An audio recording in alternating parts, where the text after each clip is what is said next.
매일 성경 묵상을 돕는 해설 가이드입니다. 안녕하세요. 묵상 코치입니다. 함께 읽고 나눌 말씀은 누가복음 6장 39절에서 49절까지 말씀입니다. 예수님의 평지 설교는 크게 두 부분으로 나뉩니다. 첫 번째 부분은 네 가지 복선언과 네 가지 하선언으로 이루어집니다.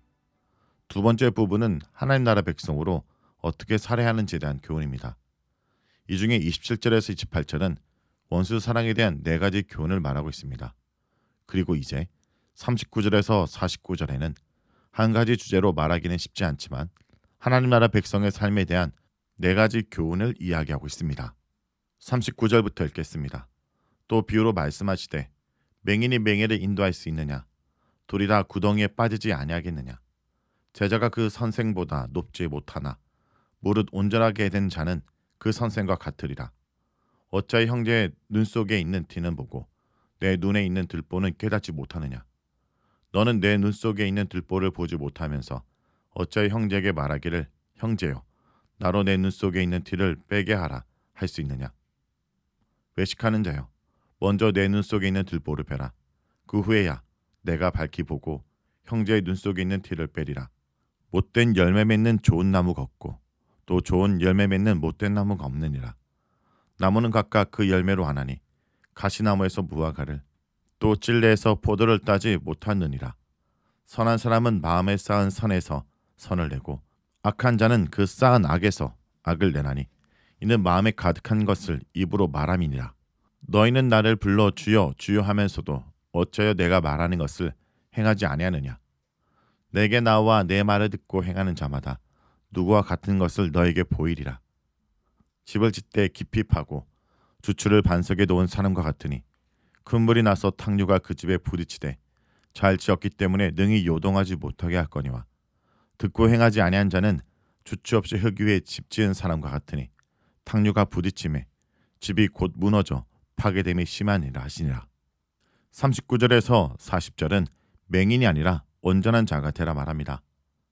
두 개의 질문을 가지고 예수님은 제자들에게 맹인이 아니라 예수님을 닮은 온전한 자가 되라고 권면하십니다. 영적으로 어두운 사람은 자신과 같은 다른 사람을 인도할 수 없습니다. 만약에 인도 안 되면 결국 둘 다 심각한 위험에 처하게 될 것입니다. 맹인은 영적 자만심 때문에 다른 사람을 비판하고 정죄하는 사람입니다. 자신의 부족을 알지 못하고 다른 사람의 부족을 비웃는 사람입니다. 이런 사람들끼리 가르치고 배운다면 결국 하나님의 심판을 면치 못할 것입니다.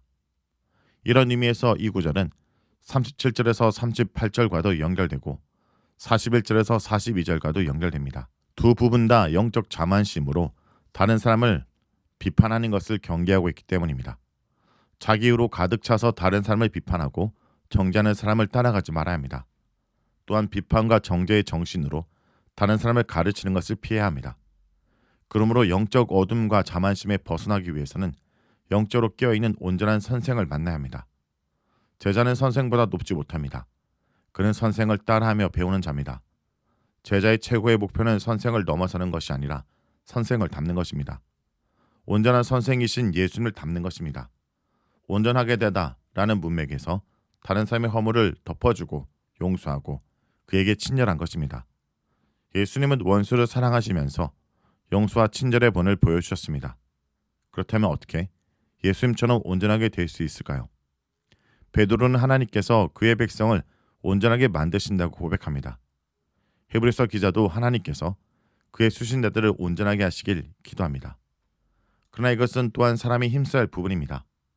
따라서 한 사람이 예수님을 닮아 온전하게 되는 것은 하나님의 은혜이면서 동시에 사람의 노력이 있어야 합니다.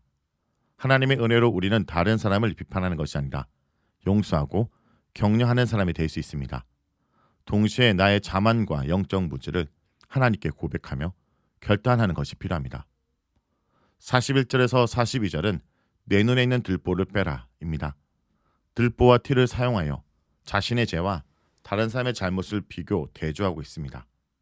본인에게는 굉장히 큰 죄가 있음에도 불구하고 다른 사람의 사소한 잘못에 민감한 사람의 행태를 예수님이 지적하십니다.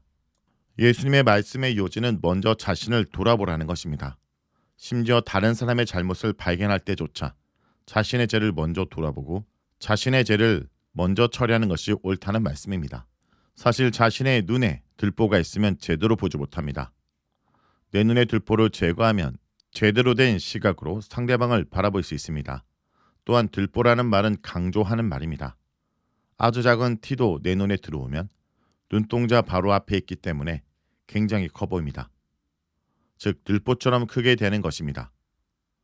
이는 아무리 작은 죄라도 그것이 나의 관점을 오염시키면 굉장히 큰 영향을 끼치게 된다는 말입니다. 그러므로 나에게 있는 아무리 작은 죄라도 이것을 먼저 처리하는 것이 우선돼야 합니다. 함부로 남을 비판하기 전에 우선 나를 먼저 돌아봐야 합니다. 외식하는 자라는 표현은 누가복음에서 이 구절 외에 2번 더 등장합니다. 예수님은 천지의 기상을 잘 분간하면서 이 시대를 영적으로 분간하지 못하는 자들을 향하여 외식하는 자들이라 하십니다. 또한 예수님이 안식일에 병을 고치시는 것을 보고 비판하는 해당장과 유대인들에게 외식하는 자들이라 하십니다. 이 호칭은 마태복음에서 가장 많이 나오는데 주로 서기관들과 바리새인들을 꾸짖으실 때 예수님이 사용하신 호칭입니다. 이 구절에서는 자신의 죄를 돌아보는 데는 부정직하고 불성실하면서 다른 사람의 잘못에는 아주 민감한 사람을 가리킵니다. 43절에서 45절은 좋은 열매 있는 나무가 되라 라고 말합니다. 사람의 마음과 말의 연관성을 나무와 열매의 연관성에 비유하는 말씀입니다. 마태복음은 이 비유를 선지자를 조심하라는 문맥에서 사용합니다. 아무리 화려한 말이나 논리적 언변이 있다 할지라도 그들의 삶의 열매를 보면 그들이 어떠한지 알 수 있습니다. 그러므로 예수님은 그 열매를 보고 거짓 선지자를 조심하라 하십니다. 이에 반해 누가복음은 개인적 적용에 초점을 맞춥니다. 자신을 돌아보는 것을 위해 나무와 열매 비유를 사용하고 있습니다. 사람이 먹기에 적합한 열매는 그런 적합한 열매를 맺도록 되어 있는 나무에서만 나옵니다. 그 열매를 보면 그 나무가 무엇인지 알 수 있습니다. 이와 같이 사람의 마음에서 입으로 말이 나오기 때문에 그 말을 보고 그 사람의 마음을 알 수 있습니다. 그 사람의 마음에 선한 것들이 보물이 되어 쌓여 있으면 그 사람은 선한 말을 하지만 마음에 악한 것들이 쌓여 있으면 그 사람의 입은 악한 말을 내뱉을 것입니다. 이는 앞에 나오는 41절에서 42절과 연결됩니다. 다른 사람에 대한 미움이나 시기가 마음속에 있으면 입에서 비판이나 정죄의 말이 나옵니다. 반면에 다른 사람에 대한 사랑이나 용서의 마음이 있으면 입에서 격려와 하의 말이 나옵니다. 그러므로 무엇보다 자신의 마음을 잘 다스리는 것이 중요합니다. 선이 있으면 그것을 잘 간직해야 하고 악이 있으면 그것을 제거해야 합니다. 마음속에 있는 악을 해결하고 그 해결에 합당한 열매를 맺는 것이 중요합니다. 46절에서 49절은 듣고 행하는 자가 되라 말합니다. 예수님은 자신을 따르는 자들이 말과 행동을 일치시키길 주문하십니다. 먼저 예수님을 주님으로 부르는 자들에게 말씀하십니다. 여기서 주는 선생님 혹은 선지자를 존경의 마음을 담아 높여드리는 편입니다. 예수님을 그렇게 존경하면서 그의 말씀을 순종하지 않는 것에 대해 지적하십니다. 이어서 말과 행동이 일치하지 않는 사람을 비유하십니다. 예수님의 말씀을 들을 뿐 아니라 그 말씀을 지켜 순종하는 것은 집을 지을 때 그 주초를 반석 위에 놓는 것과 같습니다. 주초를 놓기 위해서는 땅을 파고 반석을 놓아야 합니다. 이렇게 반석 위에 주초를 놓고 집을 짓는 것은 번거롭고 노력과 시간이 많이 듭니다. 그러나 이러한 수고의 효과는 탕류가 그 집에 부딪힐 때 드러납니다. 탕류는 신앙생활 하는 동안 경험하는 다양한 시험과 환난을 가리킵니다. 이러한 인생의 여러 가지 어려움 속에서도 신앙의 기초가 튼튼한 사람은 모든 역경을 담대히 이길 수 있습니다. 따라서 신앙생활에서 승리하려면 말씀을 듣고 행하여 신앙의 기초를 튼튼하게 해야 합니다. 한편 예수님의 말씀을 듣고 순종하지 않는 것은 주추 없이 집을 흙 위에 짓는 것과 같습니다. 이 경우 집을 짓기는 쉬울지라도 탕류가 오면 심각한 피해가 발생합니다. 신앙의 어려움이 찾아올 때 그 집의 기초가 약하기 때문에 쉽게 무너질 수 있습니다. 따라서 처음에 힘들더라도 우리가 말씀을 듣고 지키는 것에 힘써야 하는 이유가 여기 있습니다. 예수님은 오늘 본문을 통해 우리의 신앙이 단순한 지식이 아니라 삶으로 나타나야 한다는 것을 가르쳐 주십니다. 하나님의 말씀을 기준 삼아 살아갈 때 우리는 흔들리지 않는 삶을 살 수 있습니다. 말씀을 놓고 기도하겠습니다. 주님, 우리에게 귀한 말씀을 주시면 감사드립니다. 우리가 눈먼 사람이 되지 않도록 우리의 눈을 열어주시고 주님의 진리를 바라보게 하여 주옵소서. 우리의 마음이 성령으로 변화되어 선한 열매를 맺게 하시고 우리의 삶이 예수님의 말씀 위에 세워지도록 도와주세요. 어려운 상황 속에서도 주님의 뜻을 따라 살아가게 하시고 우리의 믿음이 단순한 지식이 아니라 행동으로 나타나게 하여 주옵소서.